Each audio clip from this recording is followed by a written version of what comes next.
Umed the ray of hope आवाज नाही आवाज नो. नमस्कार, मी मधुरा बुंदे आपल्या सर्वांचे हार्दिक स्वागत करते.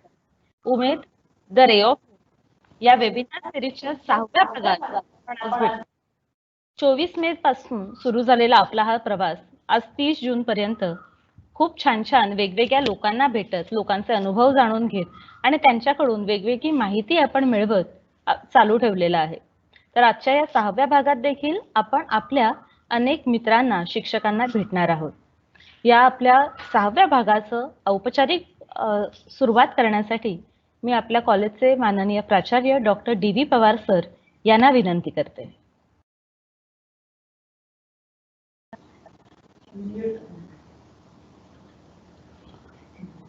Namaskar. Good evening to one and all. Respected Chairman of CDC and JCC, Advocate Sri E. Delekar Sir and other CDC members, all office bearers of the college, in charge of self-finance courses, IQC coordinator and members of IQC committee, members of council cell, all head of the departments, all the faculty members of junior college and degree college, and dear students. Today's speakers, Sri Rohan Rajapkar, Sais Mane, Saili Rohekar, and Amay Gole, who are our faculty members and students only. I, Dr. D.V. Pawar, welcome you all for this online webinar on fighting with Corona.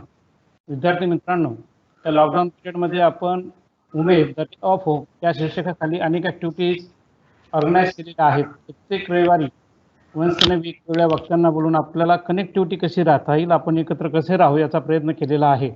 आणि अजूनही आपल्याला माहीत नाही की किती दिवस आपण एकत्र भेटणार नाही आहे, परंतु सतत आपण एकत्र राहून वेगळ्या ॲक्टिव्हिटीज जसं ऑनलाईन लेक्चर सुरू केलेले आहेत, त्याचप्रमाणे काउन्सिलिंग सेलच्या अंतर्गत विविध मार्गदर्शन आपण दर आठवड्याला ठेवलेलं आहे.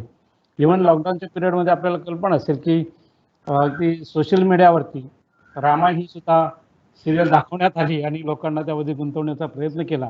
आणि त्याच्यावरूनच मला एक सांगायला हरकत नाही की रामायणातील हनुमान ही व्यक्तिरेखा म्हणजे कर्तव्याच्या चाकोरीत न अडकता जो निस्वार्थपणे आउट ऑफ द वे जाऊन सेवा करतो तो संकटमोचक हनुमान होय. आणि हीच गुणवत्ता आहे वेगवेगळ्या स्तरावर कोविड पॅन्डेमिक विरुद्ध लढणाऱ्या आपल्या कोरोना योद्ध्यांची किंवा कोविड वॉरियर्सची.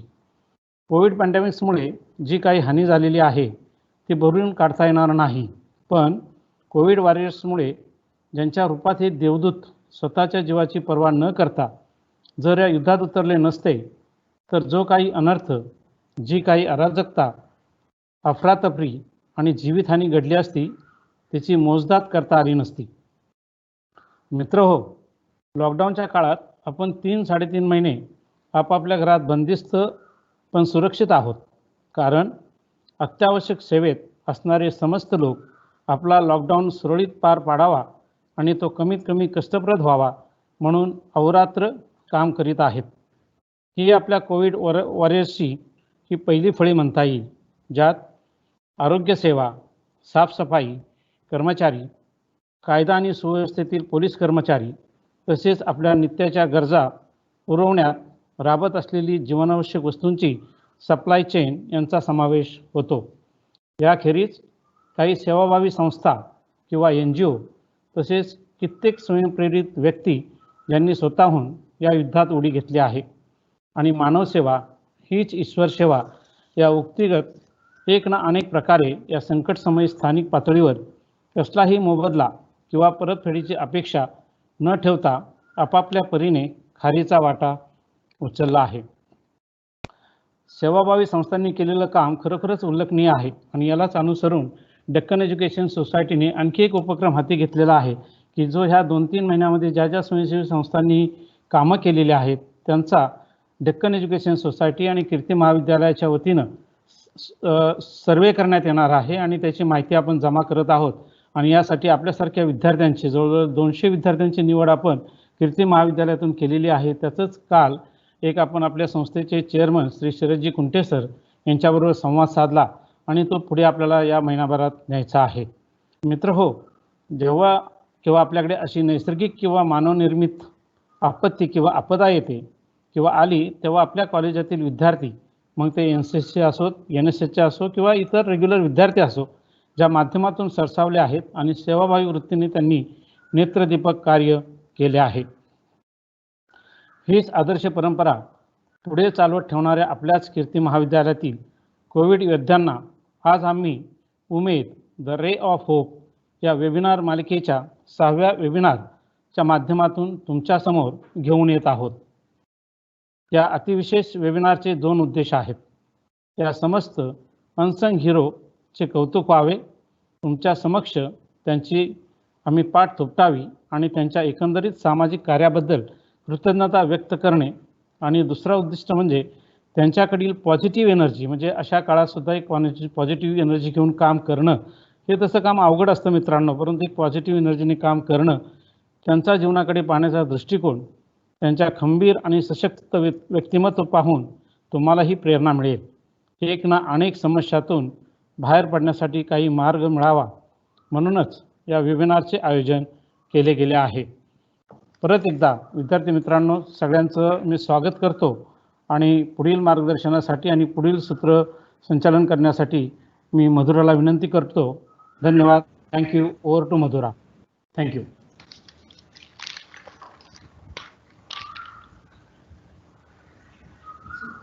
धन्यवाद सर.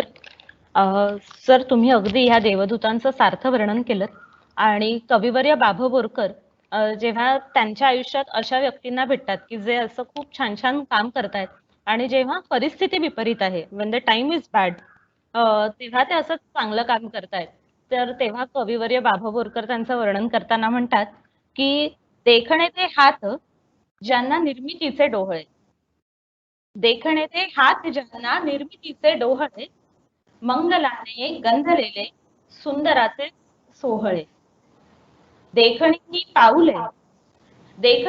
पाऊले जी ध्यासपंथे चालू, वाळवंटा तू सुद्धा स्वस्ती पद्मे रेखती.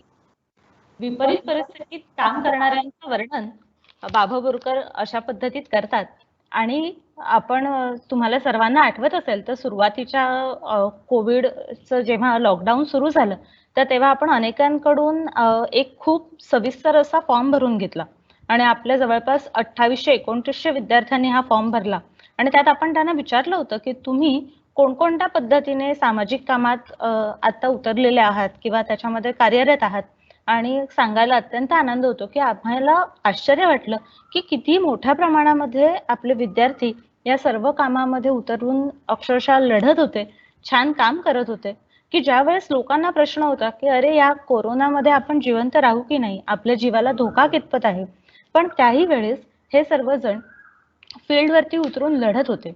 म्हणजे परवा जेव्हा चीनच्या आक्रमणाच्या सगळीकडनं बातम्या यायला लागल्या आणि सीमेवरचे सैनिक आहेत ते दटून आहेत आणि वेगवेगळ्या पद्धतीत आपल्या सीमेवरती छान काम चालू आहे, हे सगळं आपल्याला बातम्यांमधनं कळत असताना कुठेतरी लक्षात येत होतं की जसं सीमेवरती हे सैनिक दटून आहेत तसं सीमा अंतर्गत कोरोनापासूनच्या सुरक्षेसाठी हे आपले सगळे कोरोना योद्धे हे गेले 3 महिने आता 4 महिने अगदी दटून काम करतायत. आणि मी जसं म्हटलं तसं की ह्यांची संख्या, आपल्या विद्यार्थी, आपले शिक्षक यामध्ये सक्रिय काम करण्याची संख्या खूप मोठी आहे. पण त्यातले काही प्रातिनिधिक व्यक्तींना आपण इथे बोलावलं आहे आणि आज आपण त्यांच्याशी गप्पा मारणार आहोत. तर सुरुवातीला आपल्या सोबत आहेत प्राध्यापक रोहन राजापकर. स्वागत आहे Rohan sir. Thank you ma'am. Hello, good evening all of you. Myself Rohan Bhavan Razapkar. I am an assistant professor in Kirti College. Before we start, I would like to thank Deccan Education Society Chairman Dr. Sharad Kunte Sirji, our CDC member chairman, our CDC chairman, Advocate Neil Hilekar sir, our principal Dr. D.V. Pawar sir, vice principal Dr. Seema Purohit ma'am, Kavde sir, Sontake sir, and our life member, me, Dr. Meenal Mapuskar ma'am, and my HOD, Professor Ushali Bhalera ma'am, and also I would like to thank Dr. Vanita Kamath ma'am for the technical support. तर सर्वात प्रथम सांगायचं झालं तर याची सुरुवात झाली होती पहिल्या लॉकडाऊन पासून. तर आपल्याला सर्वांना माहिती आहे की 22 मार्च पासून आपल्याला या गोष्टीची सुरुवात झाली की सर्व बंद चालू आहे. तर थोडे दिवस लोकांचे असे गेले की सर्वांकडे सर्व होतं, म्हणजे सर्वांकडे धान्य होतं, त्यांनी आधी भरून ठेवलेलं होतं किंवा त्यांच्या आधी जो डेली रुटीन चालू होता तसं त्यांचं चाललं होतं सर्वांचं. पण अचानक या गोष्टी अशा एवढ्या वाढत जात होत्या, त्यामुळे अशी सिच्युएशन आली की लोकांकडे धान्याचा तुटवडा पडत चालला. तर आम्ही आमच्या इथले काही मंडळी, माझे मित्र यांनी असं ठरवलं की अशा लोकांच्या पर्यंत आपण पोहोचलं पाहिजे की ज्यांना गव्हर्नमेंटकडून, म्हणजे ज्यांच्याकडे रेशनिंग कार्ड सुद्धा अवेलेबल नाही, अशा लोकांपर्यंत आपण पोहोचलं पाहिजे की त्यांना त्या गोष्टी मिळायला पाहिजेत. आता रेशनिंग कार्ड ज्यांच्याकडे आहे त्यांना तर धान्य त्यांना पीडीएस सिस्टीम कडून त्यांना मिळणार. रेशनिंग कार्ड ज्यांच्याकडे नाही अशा लोकांसाठी आम्ही काम करायचं निश्चित केलं. तर पंचशील नगर म्हणून सायनमध्ये एक विभाग आहे, तो पूर्ण झोपडपट्टी भाग आहे. 2,500 तिथे झोपडपट्टी आहे, म्हणजे 2,500 घर आहेत. तर त्यामध्ये 450 घरं आम्हाला अशी मिळाली की जे रोजंदारीवरती आहेत किंवा त्यातल्या महिला या कचरा वेचून काम करतात किंवा त्यांच्याकडे काही लोकांकडे रेशनिंग कार्ड सुद्धा नाही आहेत. तर आम्ही अशा लोकांना टार्गेट ठेवलं की त्यांना आपल्याला अन्नधान्याचं ॲटलिस्ट जोपर्यंत लॉकडाऊन आहे तोपर्यंत आपल्याला त्यांना या गोष्टीचा पुरवठा दिला पाहिजे. तर युवा म्हणून एक सामाजिक संस्था आहे, NGO, तर त्यांच्याकडे आम्ही अप्रोच केला. तर त्यांनी आम्हाला सांगितलं की जोपर्यंत लॉकडाऊन असेल तोपर्यंत आम्ही प्रत्येकांना अन्नधान्याचा एक पूर्ण एक पॅकेज तयार करून आम्ही तुम्हाला देऊ. तर आम्ही 15 दिवसासाठी आम्ही प्रत्येकाला हे केलं की 150 माणसांचे आम्ही एक ग्रुप केला. 150 माणसांना एक दिवसात दिलं. त्यानंतर 1 दिवस अडकून दुसरा 150 माणसांना, 1 दिवस अडकून तिसरा 150 माणसांना, असे करत आम्ही 450 माणसं कव्हर केली. आणि 15 दिवसानंतर ते रिपीट करत आम्ही अन्नधान्याचं त्यांना आम्ही म्हणजे एक सिस्टमॅटिक आमच्याकडे राहावं म्हणून त्यांनी दिली. आणि त्यामध्ये सुद्धा महिलांना आम्ही प्राधान्य म्हणून त्यांचा पूर्ण डेटा घेतला, किंवा डेटा म्हणजे त्याचा आधार कार्ड, कारण की त्याची ओळख त्यांना एनजीओला वगैरे त्यांना हवी होती. तसं त्या प्रकारे हे अन्नधान्यासाठी आम्ही एक सोय म्हणून त्यांना केली. हे खूप विशेष आहे सर, कारण अनेक ठिकाणी अन्न वाटप किंवा शिधा वाटप झालं वेगवेगळ्या सामाजिक संस्थांद्वारे, पण बऱ्याच ठिकाणी असं झालं की अनेकांकडे दोनदा, तीनदा मिळालं आणि खरे गरजू होते ते ह्याच्यापासून दुर्लक्षितच राहिले. पण तुम्ही अत्यंत सिस्टमॅटिकली सर्वेक्षण करून खरे गरजू कोण आहेत त्याचं एक फिल्टर लावून तुम्ही त्यांच्यापर्यंत पोहोचण्याचा प्रयत्न केलात. तर मला खरोखर म्हणजे या पद्धतीत सिस्टमॅटिक विचार करून काम करणं क्रायसिस सिच्युएशनमध्ये सुद्धा, तर ह्याचं मला खरंच कौतुक वाटतं.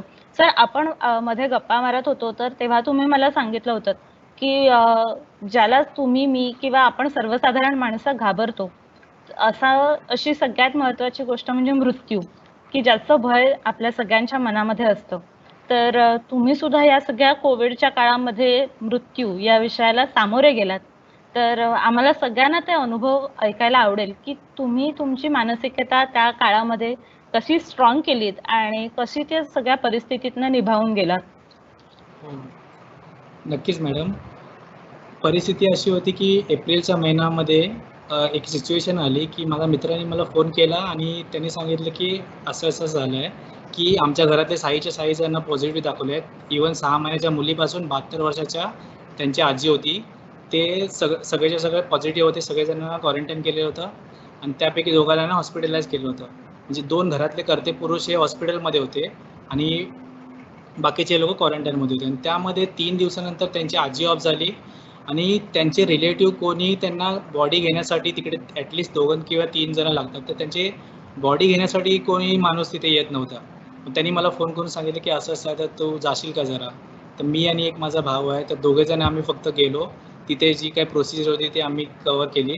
आणि आज जी परिस्थिती होती की तिथले जे कामगार होते, काम करत होते, जे सर्वात मला आश्चर्य वाटलं की जे ॲम्ब्युलन्समध्ये काम करतात किंवा जे सेवागृहातून जे बॉडी आणतात बाहेर, त्यांचं मला आश्चर्य वाटतं की कोणत्या हिमतीने हे लोकं काम करत आहेत, की कसं हे लोकं काम करतात, की म्हणजे की त्यांना काय एवढी गरज आहे, की आपण एवढे घाबरतोय आणि तरी पण ते बिनधास्त ते लोकं तिथे हात लावतात, बॉडी बाहेर काढतात.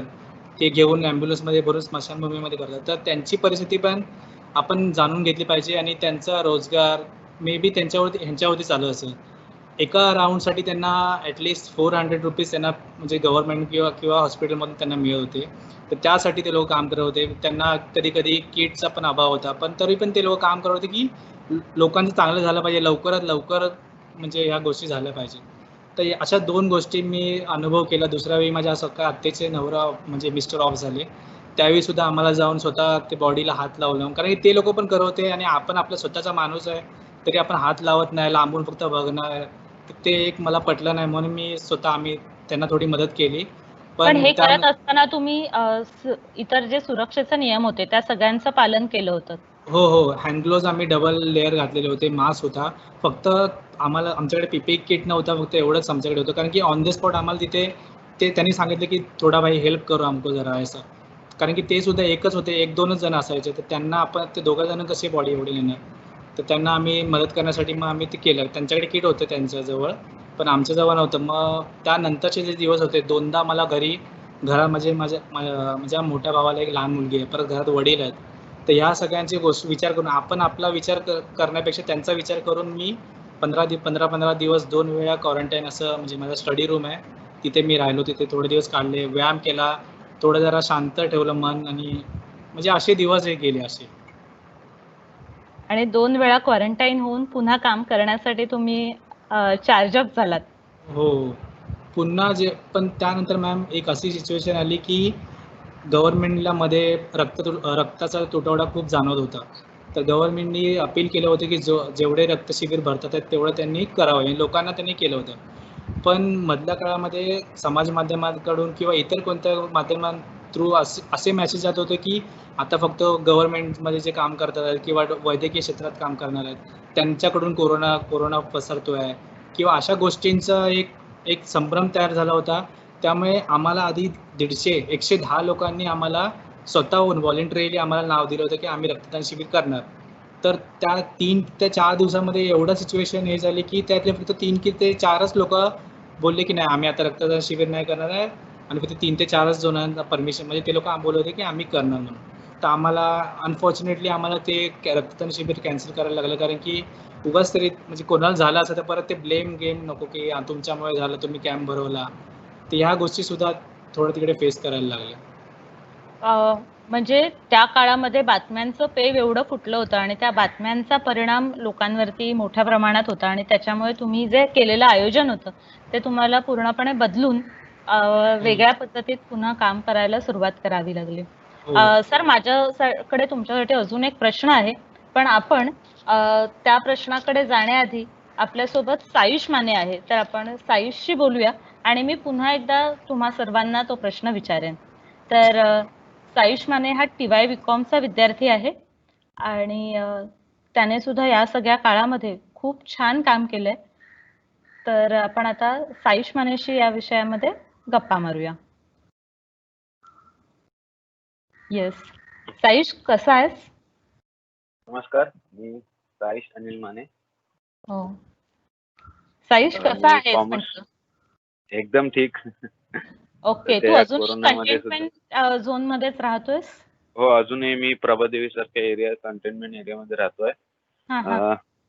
जगभरामध्ये कोरोनाने थैमान घातलंच, पण त्या थैमानानंतर जे आपलं लॉकडाऊन झालं, हो. त्या लॉकडाऊन मध्ये लोकांना खाण्यापिण्यासाठी काहीच मिळत नव्हतं. दुकानं बंद होती, रेशनची सुद्धा दुकानं बंद होती. बरोबर. पण ह्या सर्व प्रभादेवी विभागाची ही जी अडचण आहे, हं. ती एका राजकीय पक्षाकडून मी आणि माझी काही तरुण मित्र हं. ही बाब लक्षात घेऊन आम्ही माझ्या प्रभादेवी विभागामध्ये 2,500 ते 3,000 धान्याचं वाटप केलं. 2,500 ते 3,000 त्यामध्ये घरांमध्ये तुम्ही धान्याचं किंवा अन्नधान्याचं घरोघरी वाटप. जाऊन केलं. अच्छा. त्यामध्ये तांदूळ असेल, पीठ, तेल किंवा अशा ज्या जीवनावश्यक वस्तू आहेत, चहा पावडर असेल, साखर असेल, या अशा गोष्टी आम्ही घरोघरी जाऊन दिल्या. घरोघरी जाऊन देण्याचं कारण इतकंच की हं. प्रत्येकाच्या इमारती खालून लोकांना बोलवणं हे सोशल डिस्टन्सिंग पाळलं गेलं नसतं. हं. हा विचार आम्ही केला आणि त्याबरोबरच घरोघरी जाऊन आम्ही त्या वस्तूंचं वाटप केलं. पण साईश, लोकांच्या घरोघरी जाण्यामध्ये म्हणजे जसं त्यांना एकत्र बोलवण्यामध्ये अडचण किंवा डेंजर आहे, तसं सगळ्यांच्या एवढ्यांच्या घरी जाण्यामध्ये सुद्धा धोका होता की रे? तेवढी सगळे काळजी घेऊनच आम्ही गेलो. आम्ही प्रत्येकाने ग्लोव्हज N95 मास्क हे कंपल्सरी घातलेलंच होतं. वेळोवेळी अच्छा. आम्ही सॅनिटायझर यूज करत होतो. हं, हं. लोकांपासून थोडंसं लांब राहूनच आम्ही त्याचं वाटप केलं. अच्छा. म्हणजे सोशल डिस्टन्सिंगचे सगळे नियम पाळून तुम्ही हे सगळं काम हो, करत हो. होतात. बरं. अन्नधान्याचं वाटप आणि अजून काय काय केलं? कारण आपण बोलतो तेव्हा तू बऱ्याच गोष्टींची यादी सांगितली हो, होती. हो, हो. बरोबर आहे. आपल्या इम्युनिटी पॉवर वाढवण्यासाठी किंवा आपण रोगप्रतिकारक शक्ती म्हणतो, ते वाढवण्यासाठी असेर्निक अल्बम 30 ह्या ज्या गोळ्या येतात, त्या हो. तेवढ्याच प्रमाणात गोळ्या आम्ही पूर्ण प्रभादेवी एरियामध्ये विभागामध्ये वाटल्या. हं, हं. आणि नुसत्या वाटल्या नाही, मोफत वाटल्या आणि त्या गोळ्या कशा घ्यायच्या या सुद्धा आम्ही लोकांना समजावून त्या ठिकाणी आम्ही वाटप केलं. अच्छा. वाह! खरं तर मी अनेक जण जे अशा पद्धतीत वाटप व्यवस्थेमध्ये होते, तर त्यांच्याशी बोलत असताना मला अनेकांनी सांगितलं, की आर्सेनिक अल्ब 30 घेतलं पाहिजे हे तर नक्की आहे. पण आता अनेक होमिओपॅथिक फार्मसीचीच अवस्था अशी आहे, की इथे आता ते लिक्विडच उपलब्ध नाही. आणि तरीसुद्धा तुम्ही 2300-2400 घरांना पुरेल एवढ्या मोठ्या प्रमाणात त्या गोळ्या तयार केल्यात आणि त्या सगळ्यांना वाटल्या. हे खरंच खूप कौतुकास्पद आहे. या सगळ्या काळात तुला वेगवेगळे अनुभव आले असतील. तर तुला असं वाटतं, की अरे हे माझी लाईफटाईम मेमरी आहे. असा एखादा अनुभव आमच्याशी शेअर करशील का?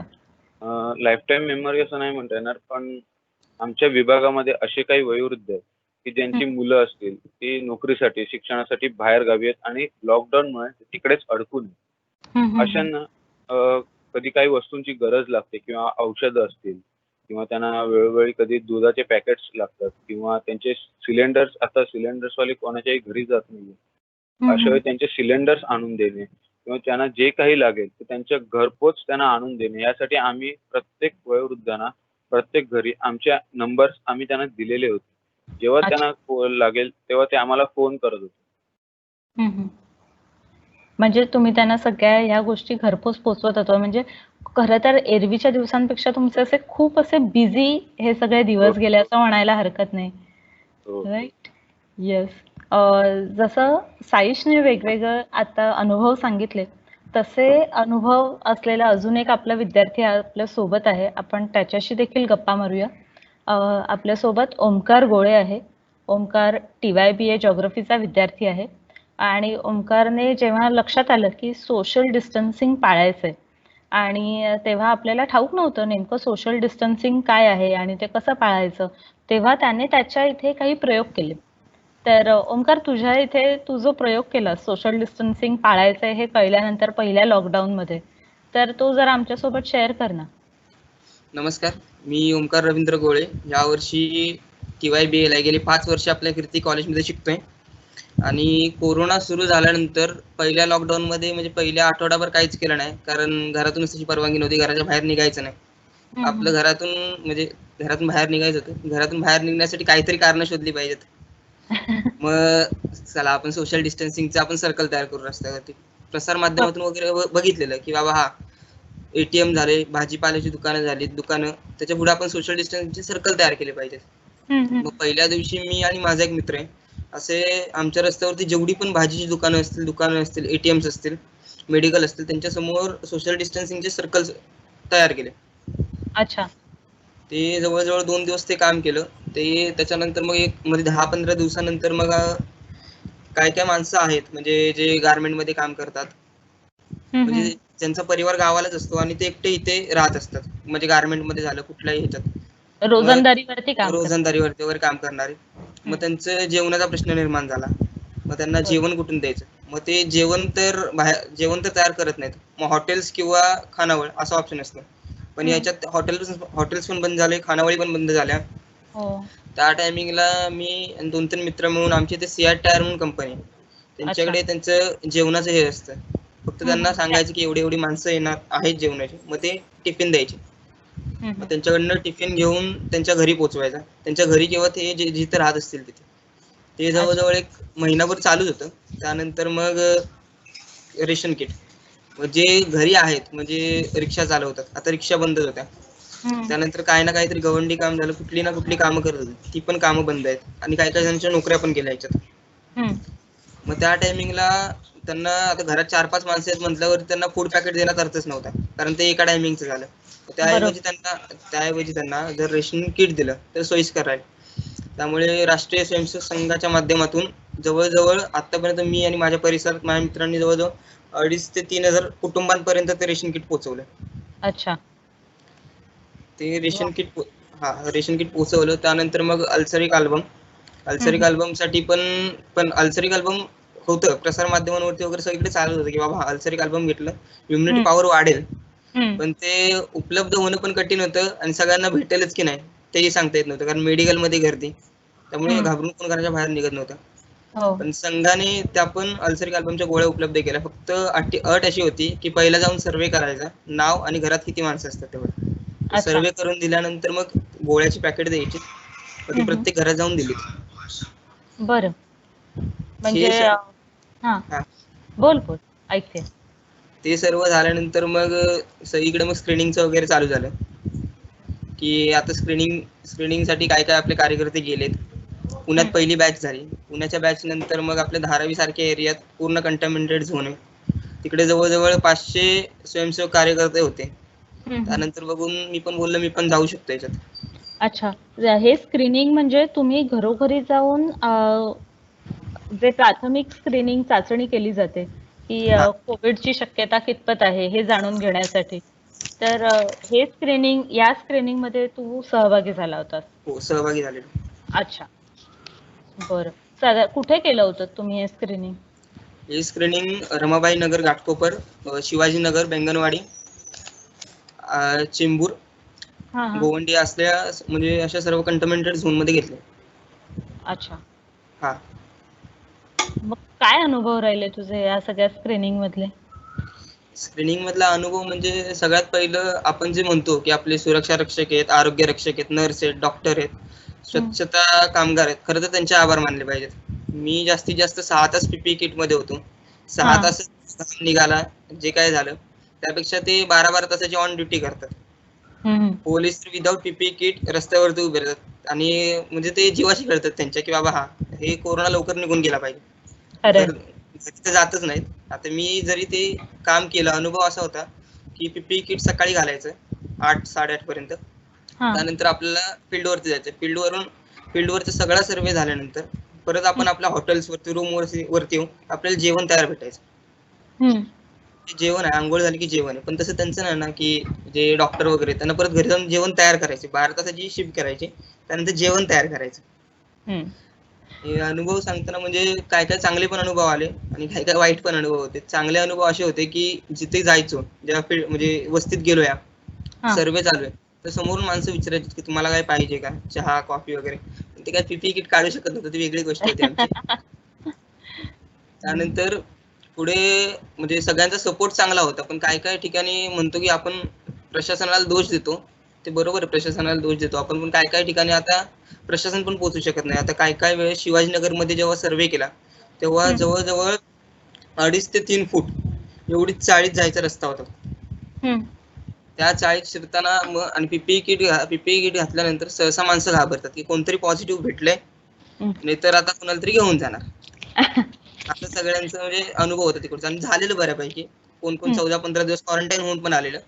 त्यानंतर सर्वेला सुरुवात झाल्यानंतर बऱ्याच जणांनी विरोध केला की तुम्ही करू नका, आत्ताच आम्ही क्वारंटाईन होऊन आलो आणि आम्हाला तर काही गरज नाही या गोष्टीची. बरं. मग तिकडे त्या काकी होत्या, त्या आल्या, त्यांनी थोडस म्हणजे धिंगाणा केला तिथे की तुम्हाला गरज नाहीये पण आम्हाला ते बाकीच्यांना राहायचंय. त्यांनी त्या काकीनी जबरदस्ती करून घेतलं सगळ्यांचं स्क्रीनिंग की तुम्ही करा, काय होईल ते बघून. तो एक अनुभव.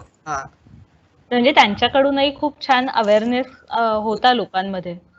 त्यांच्याकडनं अवेअरनेस होता, पण कसं ते बोलतात की आमच्याकडनं म्हणजे कसं जेवढं आम्ही सांभाळू शकतो तेवढं सांभाळू शकतो, कारण एका घरात 12 ते 15 जण राहतात. तिकडची अशी परिस्थिती आहे. आणि बऱ्यापैकी सगळे हॉटेल्स जे म्हणजे रस्त्यावरती वडापावची वगैरे दुकान आहे ती सगळी चालू आहे तिथे. अच्छा, म्हणजे वर्दळ होती तिथे बऱ्यापैकी. वर्दळ होती, विदाऊट मास्क वगैरे सगळे फिरतात. मग ते प्रत्येकाला समजावायला जायचं तर काय जण आपल्यावरती यायचे उलट, तुम्हाला काय करायचं. म्हणजे काय म्हणायचं, रस्त्यावरती सोशल डिस्टन्सिंगचे सर्कल आखण्यापासून स्क्रीनिंग करण्यापासून ते लोकप्रबोधन करण्यापर्यंतचे सगळे अनुभव माझ्या मते तू ह्या सगळ्या लॉकडाऊनच्या काळामध्ये घेतलेस. आणि ओंकार, खरंच सांगते की हे जे अनुभव असतात ना, हे बाकी कोविड राहील, कोविड संपेल, आपण कोविड सोबत जगायला शिकू, पण हे जे तू अनुभव घेतलेस हे कायमस्वरूपी तुझ्याकडे असे शिदोरी म्हणून राहणार आहे, कारण हे आपल्याला माणूस म्हणून खूप समृद्ध करणारे अनुभव असतात. जसं ओंकार तू आता या सगळ्या वेगवेगळ्या ठिकाणी जाऊन बेसिक स्क्रीनिंग केलं, तसं ऍक्च्युअल स्वॅब टेस्ट करणारी व्यक्ती सुद्धा आता आपल्या सोबत आहे. आपली विद्यार्थिनी आहे सायली रोहेकर, आणि सायली TY बायोटेकची विद्यार्थिनी आहे, आणि ती आता तिचं ऑलरेडी DMLTचं शिक्षण झालेलं आहे, आणि त्याच्यामुळे ती खूप मोठ्या प्रमाणामध्ये हे जे स्वॅब टेस्ट तुम्ही सगळ्यांनी ऐकली असेल, तर ह्या स्वॅब टेस्टचं काम करण्यासाठी सायली गेले काही दिवस, काही महिने ऑन फील्ड आहे. तर आपल्यासोबत आता सायली आहे आणि आपण सायलीचे देखील अनुभव ऐकणार आहोत. हॅलो सायली, कशी आहेस? सायली, तुला ना अनम्यूट करावं लागेल. स्क्रीनवरती माईकचं चिन्ह आहे. येस सायली, कशी आहेस? Hello everyone, good evening. मी खूप मस्त. तुम्ही सगळे? आम्ही सगळे पण छान. तू आता सगळं तुझं आजच्या दिवसाच्या स्वॅब टेस्ट कम्प्लीट करून आली आहेस असं मला कळलं. हो मॅम, ऍक्च्युली साधारण पीपी सोबत घेऊन आली आहे. अच्छा. बरं, so how is your life with PPE? It's very difficult. हा, सांगू नाही शकत आणि कोणी समजू नाही शकत, एवढे डिफिकल्ट आहे. बरं, पण काही नाही, ठीक, मस्त एकदम. तुझ्या कामाचं नेमकं स्वरूप सांगशील का आम्हाला सगळ्यांना? मी कोविडची टेस्ट करते, जी आपण ऐकली असेल, स्वॅब आणि थ्रोट आणि नोझलची होते. कोविडसाठी रिअल टाइम PCR ची जी टेस्ट चालू आहे ती टेस्ट मी करते. अच्छा. हो. आणि मग याच्यासाठी तुला जे पॉझिटिव्ह रुग्ण आहेत यांच्या संपर्कात तू येत असशील? हो, खूप. बरं, मग तुला माहिती म्हणजे माझ्या सकट सगळे किंवा बहुतेक जणांना आम्हाला भीती वाटते या आजाराची. कारण त्याची कारणं अनेक आहेत. एकतर डायग्नोसिस पटकन होत नाही, डायग्नोसिस झाल्यावरती ट्रीटमेंट पटकन मिळेल याची खात्री नाही, मिळाल्यानंतर आपण त्यातून बरे होऊ याची गॅरंटी नाही, वगैरे वगैरे, ज्या अनसर्टिनिटीज आहेत त्याच्यामुळे आम्हाला सगळ्यांना याची भीती वाटते. तू रोज मोठ्या प्रमाणात या सगळ्या रुग्णांना सामोरी जातेस, आणि तू आमची स्टुडंट असल्यामुळे आम्हाला माहिती आहे की तुझं वय असं काही खूप ग्रेट नाहीये की जिथे तू म्हणावं की हा ठीक आहे, जे होईल ते बघून घेऊ. पण ह्या सगळ्यात तुला भीती नाही का ग वाटत? वाटत होती आधी, पण थोडंसं बघितलं की बाकी सगळे पण करतायत कामं आणि ते लोक नाही घाबरत आहेत, आणि थोडंसं हायजेनिक पाळल्यावर, चांगलं मेंटेन केल्यावर सर्व असं बघण्यात आलंय माझ्या तरी काम करून, काही होत नाहीये. जर आपण स्वतःची काळजी घेतली, आपण दुसऱ्यांसाठी स्वतःची काळजी घेतली, दुसऱ्यांना थोडंसं काळजी घ्यायला सांगितली की ठीक आहे. काळजी घेतेस म्हणजे नेमकं काय करते? काळजी घेते म्हणजे आता माझं रुटीनच असं झालंय की उठायचं, अंघोळ करताना पण डेटॉल यूज करायचा, अर्धी बॉटल डेटॉल तर त्याच्यातच घालवायचा. मग टेस्टसाठी जाणार तेव्हा पेशंटची व्हिजिटसाठी कॉल येतात. आम्ही डायरेक्ट पेशंट येत नाहीत, आधी त्यांना कॉल करावा लागतो, व्हिजिट बुक करावी लागते. जेव्हा त्यांची व्हिजिट येते तेव्हा ती अरेंज करतो, आणि मग आम्हाला स्वतःच्या पर्सनल प्रोटेक्शनसाठी sanitizer, gloves, PPE, shield, mask, shoe, gloves हे सगळं कॅरी करून पेशंटकडे जावं लागतं. ओके, पण मग म्हणजे एकदा जसं ओंकारने सांगितलं तसं एकदा PPE किट चढवला की दिवसभर तोच नाही नाही आमच्या या बाकीच्यासाठी चालून जातं, पण कोविड-19ची टेस्ट जेव्हा करायची असते, एक पेशंटसाठी एक पीपी वापरला जातो. अच्छा. मग म्हणजे सतत बदलावा लागतो पीपी किट. मी मध्यंतरी त्याचा एक व्हिडिओ बघितला होता, ज्याच्यामध्ये जवळपास 5 ते 7 मिनिटं त्या व्यक्तीला पूर्ण प्रोटेक्शन घेऊन तो पीपी किट चढवायला लागतात आणि हो. तेवढेच वेळ ते उतरवायला लागतं. तर मी आपल्या सगळ्या टीमच्या वतीने ना खरंच आय मस्ट कॉंग्रॅच्युलेट यू की तुझ्याकडे एवढा पेशन्स आहे आणि ह्या पेशन्सने तू आता सुद्धा सगळं काम संपवून पुन्हा फ्रेश Thank you, असून ma'am. आमच्यासोबत जॉईन झाली आहेस. Thank you, so ma'am. I must congratulate you for this. आणि सायली, या सगळ्या जर्नीमध्ये काही काही छान, काही वाईट असे अनुभव आले असतील, तर ते हो, शेअर खूप. करशील? हो मॅम, नक्कीच. म्हणजे चांगले अनुभव म्हणजे असे पर्सनल पेशंटचे नाही, पण मी जेव्हापासून स्टार्ट केलंय, 1.5-2 महिने झालेत स्टार्ट केलंय. मी जेव्हा कलेक्शन करते, म्हणजे स्टार्टिंगला मला असं वाटत होतं, की शिकताना की अरे कलेक्शन करते, की समोरच्याला काय वाटेल, की मी एवढे कलेक्शन करून त्याच्याकडे जातीये, तो पण घाबरेल, की काय त्याची प्रतिक्रिया असेल, की घरात ये नको येऊ, हॉस्पिटलमधले डॉक्टर्स, की तुम्ही बाहेरच थांबून करा, असं आधी असं वाटायचं.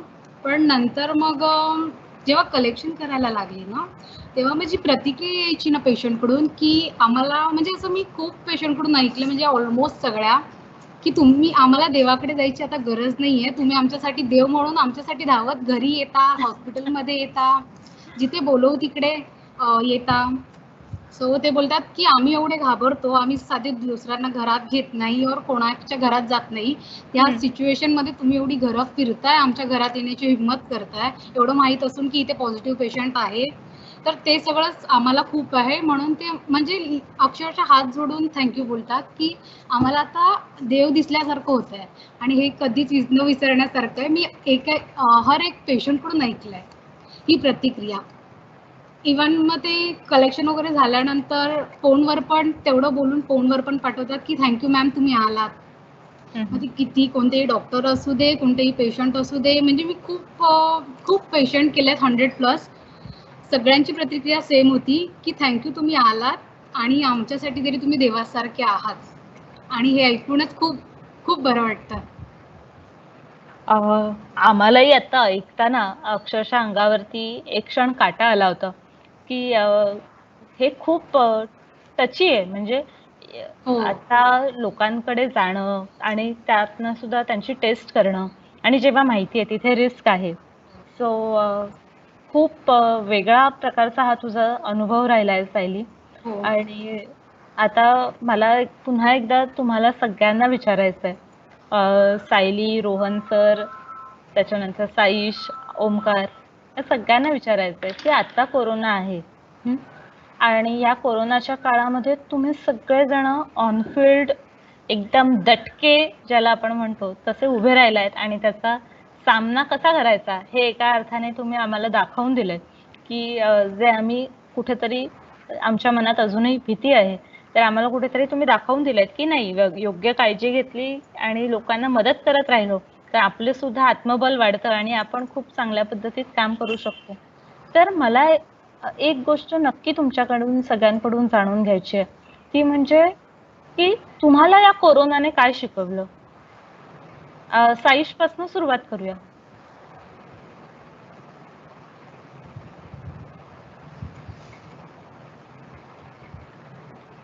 येस साईश.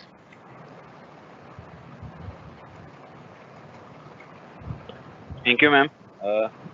आपण जसं म्हणालात की या कोरोनाने काय शिकवलं, त्या कोरोनाने आणि कोरोना लॉकडाऊनने संयम शिकवला. एकाच ठिकाणी कशी आता हॅलो. सायलीला या कोरोनाने, कोरोनाच्या लॉकडाऊनने संयम शिकवलं. संयम म्हणजे काय? घरात राहूनच या कोरोनाला हरवायचं होतं हे सुद्धा शिकवलं गेलं. आणि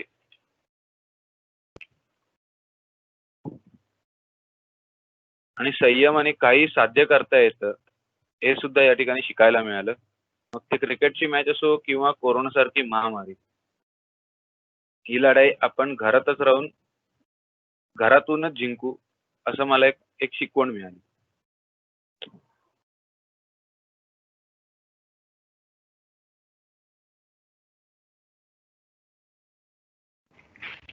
थँक्यू साईश. रोहन सर, तुम्ही काय सांगाल? तुम्हाला या कोरोनाने काय शिकवलं?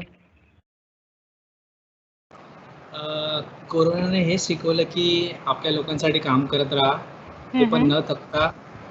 विचार थोडा आपला करावा, आपल्या घरच्यांचा करावा, आपल्यापेक्षा आपल्या घरच्यांचा विचार करावा आणि काम करत जावं. आणि थोडंसं विचार करावा समाजाबद्दल की आपण काहीतरी करावं, घरात बसून राहण्यापेक्षा, घाबरून राहण्यापेक्षा. ॲक्च्युअलमध्ये सिच्युएशन काय आहे, रोग काय आहे, त्याच्याबद्दलची थोडी माहिती घेऊन कामाला लागणं, हे मी खूप शिकलो यामध्ये. वा. आपण सगळे अनलॉकच्या पोस्टमध्ये असताना, म्हणजे लॉकडाऊन, अनलॉक, पुन्हा लॉकडाऊन, या सगळ्या मधल्या काळात असताना कुठेतरी आपल्याला हे नक्की माहितीये की हे काही संकट लगेच जाणारं नाही. आणि रोहन सर, तुम्ही आता जे सांगितलं की योग्य काळजी घेऊन आपल्याला बॅटिंग करत राहायचंय. आणि जसं टाटा देखील मध्ये म्हणाले की हे वर्ष तुम्ही फक्त जिवंत राहायचंय, आणि हे जिवंत राहत असताना चांगलं काम करत आपल्याला जिवंत राहायचंय. तर ओमकार, तू काय शेअर करशील? तुला कोरोनाने काय शिकवलं? कोरोनाने शिकवलं बरेच काय, पण मी कॉलेज जॉईन विद्यार्थी. माझं पहिलं म्हणजे कोरोनाच्या आधी एक विश्व होतं की मी, माझा मित्र परिवार बस. पण कोरोनामुळे आता दृष्टिकोन बदलला. जेव्हा मी ऑन फील्ड जायला लागलो, म्हणजे तिकडची म्हणजे माणसं बघितलीत. आता वस्तीत फिरताना नंतर असा अनुभव आला की आपलं ठीक आहे, आपल्याला 2 टाइमला जेवण भेटते, सकाळी भेटते, दुपारी भेटते, संध्याकाळी भेटते. पण ज्यांच्याकडे जेवणाचेच वांदे आहेत, तरी जगतायत ते लोक. कुठल्या ना कुठल्या आशेवर जगतात की हा बाबा. परत ते म्हणजे एवढ्या ह्याच्यात पण ना, कोरोनाच्या काळात पण कष्ट कसे घेतात, म्हणजे काही ना काहीतरी काम चालू आहे का बघायचं, कष्ट करत राहायचं. याच्यातनं शिकवलं मला कोरोनात. प्रत्येकाशी जिवंत राहण्याची आणि सर्वाईव्ह होणं ज्याला आपण म्हणतो, त्याची धडपड या सगळ्या काळात तुला जवळून बघता आली ओंकार. सायली, तुला काय शिकवलं कोरोनाने? सायली, तुला आवाज येतोय? हो मॅम. येस. हॅलो. कोरोनामध्ये संयम ठेवायला शिकलोय. आणि तसेच लोकांची काळजी, स्वतःची काळजी घेणं खूप इम्पॉर्टंट आहे. स्वच्छता ठेवणं, हे सगळं शिकलोय. आणि ते घरी राहा आणि सेफ राहा, सर्वच. येस. थँक्यू. संत कबीर आहेत ना, ते काय म्हणायचं, ऑल टाइम फेवरेट आहेत. आणि ते बऱ्याचदा जे काही म्हणून जातात ते म्हणजे आता कित्येक वर्षांपूर्वी म्हणून गेलेत, पण ते प्रत्येक काळामध्ये लागू पडतं बरं का, ते जे काही म्हणतात ते. तर ते काय म्हणतात, जो कोई करे सो स्वार्थी, जो कोई करे सो स्वार्थी, अरस परस गुण देत, बिन किये करे सो सुरमा, परमार्थ के हेत. म्हणजे काय, तर जो स्वतः आपल्यासाठी, स्वतःसाठी जे काही करतो तो कोण आहे, तर तो स्वार्थी आहे. हे आपण ऐकलोय. पण तो दुसऱ्यासाठी त्यातनं मला परत काय मिळेल ह्याची विशेष अपेक्षा न ठेवता जो काम करतो, त्याला परमार्थ पदी तो पोचतो. परमार्थ म्हणजे काय, तर त्याला आपल्या आयुष्याचा नेमका अर्थ कळतो, त्याला जीवन आपण नेमकं कशासाठी जगतोय हे कळतं. आणि जेव्हा तुम्ही या विपरीत परिस्थितीमध्ये समाजातल्या इतक्या वेगवेगळ्या लोकांशी समोर जात होतात, त्यांना बघत होतात, त्यांच्या अडचणी समजून घेत होतात, तर मला असं वाटतं की हा जो काही परमार्थ आहे, जो अनेकांना साधनेने साध्य होतो, तो मला वाटतं की तुम्ही सगळेजण जे आता ऍक्च्युअल फील्डवर्क करताय, तर त्यातनं तुम्हाला तो नक्की साध्य होतोय. आणि तुम्ही हे जे अनुभव आमच्यासोबत शेअर केलेत, खरंच सांगते, खूप धैर्य वाढवणारे असे हे अनुभव होते. म्हणजे वेगवेगळी वेबिनार्स ऐकली, वेगवेगळी सत्र ऐकली, वेगवेगळ्या लोकांची भाषणं ऐकली की काय काळजी घ्याल, कशी काळजी घ्याल, कसे स्वतःला वाचवून तुम्ही या काळामध्ये सर्वाईव्ह व्हाल. पण जेव्हा तुमच्या सगळ्यांचा अनुभव ऐकले तेव्हा असं वाटलं की अरे, मी कदाचित माझे 3-4 महिने फुकट घालवले की काय, पण थोडं धैर्य माझं वाढवलं असतं, मी पण थोडीशी छान काळजी घेतली असती, तर मी देखील ऍक्च्युअल फील्डवरती उतरून अनेक जणांना मदत करू शकले असते, अशी कुठेतरी भावना आता या क्षणी माझ्या मनात आहे. आणि मी पुन्हा एकदा तुम्हा चौघांचेही मनपूर्वक आभार मानते की तुम्ही सगळ्यांनी इतका छान वेळ दिलात आणि इतके छान छान तुमचे अनुभव शेअर केले.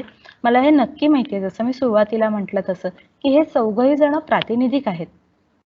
अनेक विद्यार्थी, अनेक शिक्षक असे असतील की जे याच पद्धतीने अजून वेगवेगळ्या पद्धतीने काम करतायत, त्यांनाही काही अनुभव आहेत. तर असे जे तुमचे अनुभव आहेत ना, हे तुमच्या शिक्षकांच्या माध्यमातून आमच्यापर्यंत जरूर पोहोचवा. आम्हाला हे अनुभव जाणून घ्यायला नक्की आवडतील की तुम्ही कोरोना कसा अनुभवला, तुम्ही त्यातनं सर्वाइव्ह कसे झालात आणि तुम्ही स्वतःचं दुःख सांभाळत असताना लोकांसाठी कशा पद्धतीत काम केलं, हे सगळं आम्हाला जाणून घ्यायला नक्की आवडेल. आणि आपल्या आजच्या सत्रातला जो पूर्वार्ध आहे, जो मुलाखतीचा भाग आहे, तो आपण आता इथे संपवतोय. आणि या वेबिनार सिरीज 6व्या वेबिनारचा जो उत्तरार्ध आहे, तर त्याकडे आपण वळूया. आणि त्याच्यासाठी मी आपल्या डेक्कन एज्युकेशन सोसायटी आणि कीर्ती कॉलेजच्या life member doctor Minal Mapuskar यांना मी विनंती करते की त्यांनी त्यांचे विचार आमच्याशी शेअर करावे. धन्यवाद मधुरा.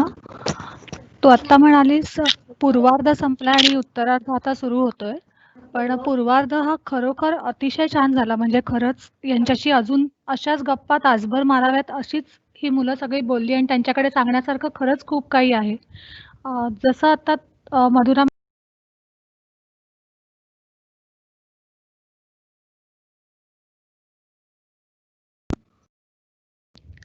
आत्ता जसं मधुरा मॅडम म्हणाल्या, ही मुलं प्रातिनिधिक स्वरूपात इथे आपण आज त्यांना बोलवलं होतं. त्यांनी आपले अनुभव मांडले. पण ह्याच्याशिवाय अनेक आपले स्टुडंट्स आहेत, NSSचे व्हॉलंटियर्स आहेत, NCCचे कॅडेट्स आहेत, NSS NCC काही नसणारे पण सामाजिक बांधिलकी मानणारे असे विद्यार्थी आहेत, शिक्षक आहेत, अनेक जणांचे पालक आहेत की जे पोलिसांमध्ये काम करतात किंवा जे सेवा क्षेत्रामध्ये आहेत. या सगळ्यांचं ह्या करोना वॉरियर्स म्हणून आपण खरं म्हणजे त्यांचं अभिनंदन करायला पाहिजे, त्यांना धन्यवाद द्यायला पाहिजे. आज हा जो उपक्रम गेल्या 6 आठवड्यापासून आपण चालवलेला होता, ज्याचं नाव आपण दिलं होतं Umed, the ray of hope. 6 वेबिनार्सची ही सिरीज आपण आत्तापर्यंत दर रविवारी आणि आजचा शेवटचा एपिसोड किंवा शेवटचा वेबिनार आपण आजच्या मंगळवारी घेतला, कारण 30 जूनपर्यंत लॉकडाऊन अनाऊन्स केलेलं होतं. या दरम्यान विद्यार्थ्यांना आपल्याशी महाविद्यालयाशी जोडून ठेवण्याचा हा आमचा प्रयत्न होता. खरं म्हणजे कीर्ती महाविद्यालय हे एका खूप मोठ्या परंपरेचा भाग आहे. डेक्कन एज्युकेशन सोसायटीचे आपण भाग आहोत आणि आपल्याला सगळ्यांना हे ऐकून नक्की माहिती असेल की डेक्कन एज्युकेशन सोसायटीची स्थापना ही स्वातंत्र्यपूर्व काळात लोकमान्य टिळक, आगरकर अशा महापुरुषांनी, राष्ट्रपुरुषांनी केली. त्यामुळे शिक्षण हे केवळ अर्थार्जन याचं माध्यम न राहता शिक्षणातून सामाजिक बांधिलकी किंवा देशाबद्दलचं प्रेम जागृत व्हावं या उद्देशाने खरं म्हणजे डेक्कन एज्युकेशन सोसायटीची सुरुवात या मंडळींनी केली. आणि मला अत्यंत अभिमान आणि आनंद वाटतो की डेक्कन एज्युकेशन सोसायटीची ही जी परंपरा आहे ती ह्या सगळ्या आपल्या करोना वॉरियर्सनी एका अर्थाने जपली आहे, कारण त्यांनी सामाजिक बांधिलकी अजूनही आपली कायम आहे किंवा आम्ही ती जपत राहणार असा विश्वास आपल्या सगळ्यांना दिलेला दिसतो. जसं मी म्हटलं की आपण आतापर्यंत एकूण 6 webinars Umed, the ray of hope या सिरीजच्या माध्यमातून कंडक्ट केले. पहिला वेबिनार झाला 24 मेला. डॉक्टर हरीश शेट्टी हे जे प्रसिद्ध सायकियाट्रिस्ट आहेत त्यांना आपण बोलावलं होतं. आपण हे YouTubeवरनं लाईव्ह केलं होतं सेशन, ज्याच्यात मुलांचं लॉकडाऊन मधलं मनोधैर्य खचू नये किंवा त्यांना ह्या काळात मनाला उभारी मिळावी या दृष्टीने शेट्टी सरांनी आपल्याला मार्गदर्शन केलं होतं. त्याच्या पुढच्या रविवारी आपलेच डेक्कन एज्युकेशन सोसायटीचे काउन्सिल मेंबर असलेले अतुल वझे सर आपल्याकडे आले होते. त्यांनीही अनेक गोष्टींच्या माध्यमातून विद्यार्थ्यांना कसं कॉन्फिडंट राहावं किंवा कसं पुढच्या काळाकडे बघावं या दृष्टीने मार्गदर्शन केलं.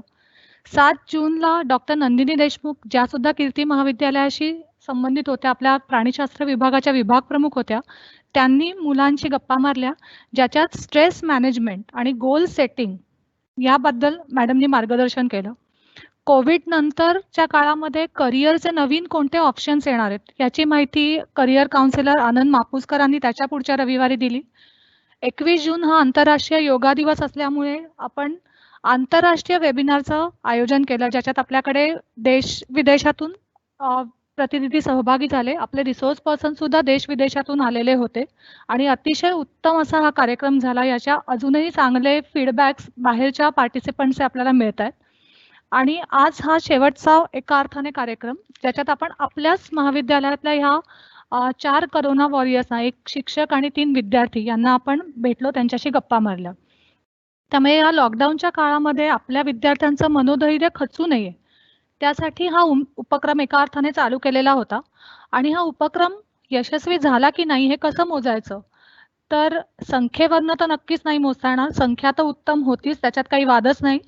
पण आत्ता ह्या 6व्या वेबिनारच्या आधी आम्ही तुमच्याकडे जो रजिस्ट्रेशन फॉर्म पाठवलेला होता, त्याच्यामध्ये आम्ही प्रतिक्रिया विचारल्या होत्या. ह्या उमेद द रे ऑफ होप या सिरीजमधनं तुम्हाला काय मिळालं याच्याबद्दल तुम्ही तुमचं मत द्यायचं होतं. त्याच्यात इतकी सुंदर उत्तरं आम्हाला मिळाली, जे बघून आमचंच मनोधैर्य अजून उंचावलं. याच्यामध्ये असं म्हटलंय, काही मुलांनी आम्हाला पॉझिटिव्ह एनर्जी मिळाली, करिअर बद्दल मार्गदर्शन मिळालं, आमच्यातल्या सुप्त गुणांची ओळख झाली, निगेटिव्ह विचारांवर कशी मात करायची हे कळली, पॉझिटिव्हिटी मिळाली, ध्येय निश्चितीसाठी प्रेरणा मिळाली, भीतीवर कशी मात करायची हे कळलं, भावनांवर नियंत्रण कसं ठेवायचं हे कळलं.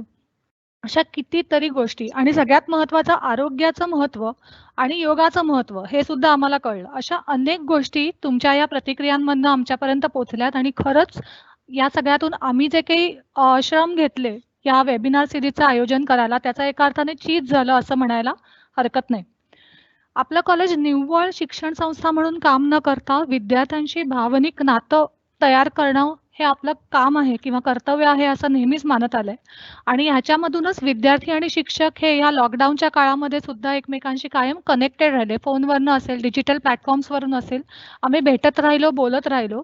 आणि हे मला वाटतं सगळ्यात महत्त्वाचं आहे. बाकीच्या कॉलेजपेक्षा कदाचित हे वेगळ्या स्वरूपाचंही असेल. मला माहिती आहे की आजही तुमच्या मनामध्ये अनेक शंका असतील. आता ह्याच्या पुढच्या काळामध्ये आता काही जणांचे एटीकेटीचे रिझल्ट काल परवामध्ये लागलेत, काहींचे अजून डिस्प्ले झालेले नाहीयेत, काहींना एटीकेटीची परीक्षा होऊ शकली नाही कारण आपल्या सगळ्याच परीक्षा पोस्टपोन झाल्या. त्याच्यामुळे आमच्या परीक्षा कधी होणार, आमच्या ऍडमिशन्स कधी होणार, आमची लेक्चर्स कधी चालू होणार, अशा अनेक शंका, अनेक प्रश्न तुमच्या मनात असतील, मला नक्की माहिती आहे. पण मी कॉलेजच्या वतीने तुम्हाला याची खात्री देऊ इच्छिते, आश्वस्त करू इच्छिते की तुमच्यापेक्षा या सगळ्याची काळजी आम्हाला जास्त आहे. त्यामुळे we care for you more than you, हे लक्षात तुम्ही ठेवा. आणि त्याच्यामुळे ह्या सगळ्या गोष्टींमधून कसं नियोजन करायचं, त्याचं प्लॅनिंग कसं करायचं आणि ते तुमच्यापर्यंत योग्य प्रकारे कसं पोचवायचं याची कॉलेजच्या सगळ्या अथॉरिटीजच्या लेवलवर चर्चा चालू आहे, त्याच्यासाठी नियोजन चालू आहे. त्याच्यामुळे त्याची तुम्ही काळजी करू नका. पण मला तुम्हाला एक अपील करायचं आहे की कितीही अनिश्चितता असली, कितीही अनसर्टन्टीज तुमच्या पुढे असल्या, तरी पण आता तुम्हाला तुमचं अटेन्शन हे शिक्षणावरच फोकस करणं गरजेचं आहे. शिक्षण हीच प्रायोरिटी या काळामध्ये तुमची असली पाहिजे. जसं मधुरा मॅडम म्हणाल्या की आपल्याला ह्या वर्षी फक्त जगायचं आहे आणि जगत असताना अभ्यासही करायचा आहे, कारण विद्यार्थी म्हणून आपल्या जगण्याचा तोच अर्थ आहे. त्याच्यामुळे आता पुढच्या काही काळात फॉर्मल ऍडमिशन्स झाल्यानंतर ऑनलाईन एज्युकेशनला आपण सुरुवात करणार आहोत. आपली ऑनलाईन लेक्चर्स होतील. याच्याशिवाय काही शैक्षणिक साहित्य पण तुमच्यापर्यंत पोहोचेल ऑनलाईन माध्यमातून, डिजिटल स्वरूपामध्ये. या सगळ्याचा तुम्ही फायदा करून घ्या. या सगळ्यातून तुम्ही तुमचा अभ्यास अपडेट करा आणि आमच्याशी कनेक्टेड राहा, असं माझं तुम्हाला सगळ्यांना आवाहन असेल. तुमच्या सगळ्या शैक्षणिक, भावनिक, मानसिक गरजांचा विचार कॉलेज करतं, नेहमीच करत आलंय आणि ह्यापुढच्या काळामध्ये सुद्धा करेल. तुमचाही तसाच, जसा या वेबिनारला उत्तम प्रतिसाद तुम्ही दिलात, तसाच पुढच्याही काळात या सगळ्या शैक्षणिक उपक्रमांना सुद्धा तुम्ही प्रतिसाद द्याल याची मला खात्री वाटते. जसं मी म्हटलं की 6 वेबिनार्स करून आपण एक हॉल्ट घेतोय, एक अर्धविराम घेतोय. पण काउन्सिलिंग सेल ज्याने हा सगळा उपक्रम आयोजित केला, काउन्सिलिंग सेल आणि IQSC यांचं काम हे निरंतर चालू राहणार आहे.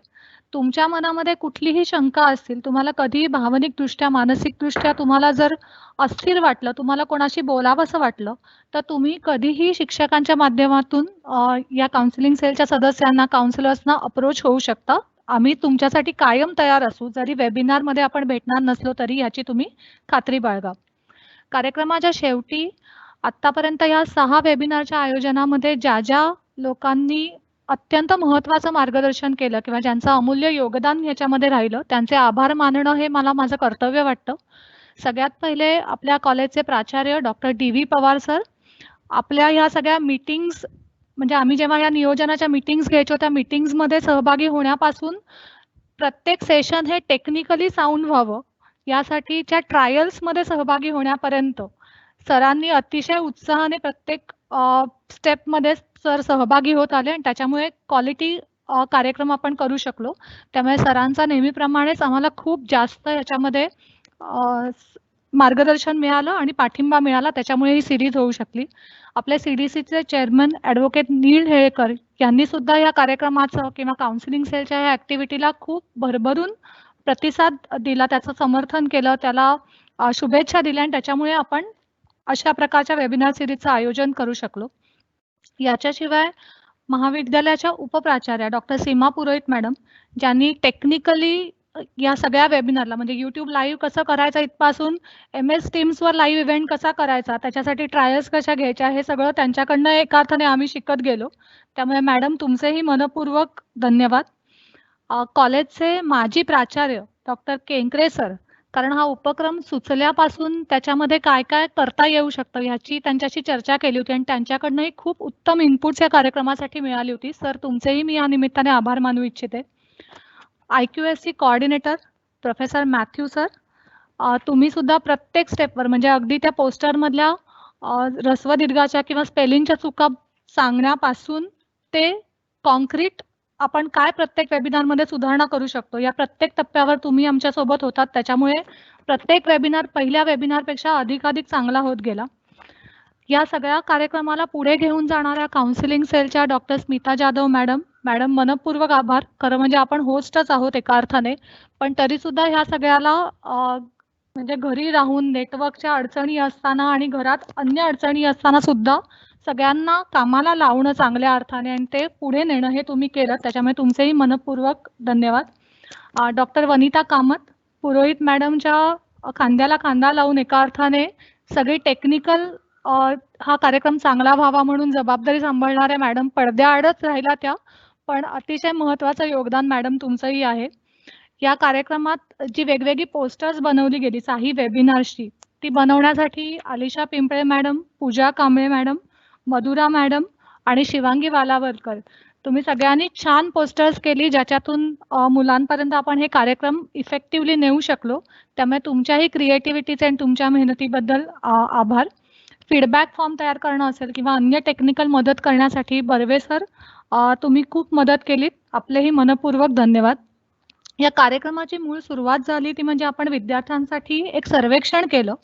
आपल्या मुलांची मानसिक अवस्था कशी आहे आत्ताच्या घडीला हे जाणण्यासाठी आम्ही एक सर्वे केला होता लॉकडाऊन सुरू झाल्यानंतर काही दिवसांनी, आणि ती संकल्पना मांडली होती आपल्या ज्युनियर कॉलेजच्या सायकोलॉजीच्या शिवांगी वालावरकर मॅडमनी. त्यामुळे मॅडम धन्यवाद, कारण त्या मूळ कल्पनेतून हे पुढचे सगळे कार्यक्रम हे तयार झाले. त्याच्यातून या सर्वेचा निष्कर्ष काढणं किंवा त्याच्यातून आपण पुढे काय करू शकतो ऍक्टिव्हिटी, या सगळ्या विचारमंथनात माझ्यासोबत किंवा काउन्सिलिंग सेल सोबत त्याचा एक सदस्य म्हणून आपल्या मधुरा मॅडम, सायकोलॉजीच्या डिग्री कॉलेजच्या ज्या मधुरा बोंदे मॅडम आहेत त्यांचा सहभाग होता. त्यामुळे क्रिएटिव्ह फील्ड सांभाळण्यापासून कार्यक्रमातल्या अन्य गोष्टी, टेक्निकल गोष्टी असतील किंवा त्याचा कंटेंट असेल, ह्याच्यासाठी मधुरा मॅडमचं खूप मोठं कॉन्ट्रीब्युशन आहे. मधुरा तुम्हालाही धन्यवाद. महाविद्यालयाचे उपप्राचार्य सोनटक्के सर, आम्ही बोलवायचो तेव्हा कार्यक्रमाच्या ठिकाणी आम्हाला मदत करायला हजर असायचे. कवडे सर, सेल्फ फायनान्स कोर्सेसच्या प्रमुख, कारण सेल्फ फायनान्स कोर्सेसही अनेक म्हणजे सायली स्वतः सेल्फ फायनान्स कोर्सेसचं रिप्रेझेंटेशन करते. डॉक्टर सीमा सापळे मॅडम, तुम्ही सुद्धा या कोऑर्डिनेटर्सच्या माध्यमातून हे सगळं अतिशय उत्तम आम्हाला सपोर्ट केला, त्याच्याबद्दल तुमचेही आभार. मी सगळ्या IQSC काउन्सिलिंग सेलचे सर्व सदस्य, सर्व HODs, महाविद्यालयाचे सर्व शिक्षक वरिष्ठ आणि कनिष्ठ विभागातले आणि सगळे शिक्षक आणि तुम्हा सर्व विद्यार्थ्यांचे मनपूर्वक आभार मानते. हा कार्यक्रम इथेच आज संपतोय. आपली वेबिनार सिरीज संपतीये तात्पुरती. कदाचित तुमच्या फीडबॅकमधनं आम्हाला लक्षात येईल की तुम्हाला अजून काय हवंय, कोणत्या विषयावर तुम्हाला ऐकायला आवडणार आहे. त्या दृष्टीने वीकली नाही पण कदाचित महिन्यातनं एकदा हा वेबिनारचा हा उपक्रम चालू राहील. तोपर्यंत काउन्सिलिंगच्या ऍक्टिव्हिटीज चालू राहतील आणि सगळ्यात महत्त्वाचं म्हणजे लेक्चर्स चालू होतील काहीच काळामध्ये. त्यामुळे आपण सगळे भेटत राहू, वेबिनारमध्ये नाही तर व्हर्च्युअल क्लासरूममध्ये तरी नक्कीच. आपण सगळे आलात आणि आम्हाला भरभरून प्रतिसाद दिलात, याच्याबद्दल मनपूर्वक धन्यवाद. धन्यवाद.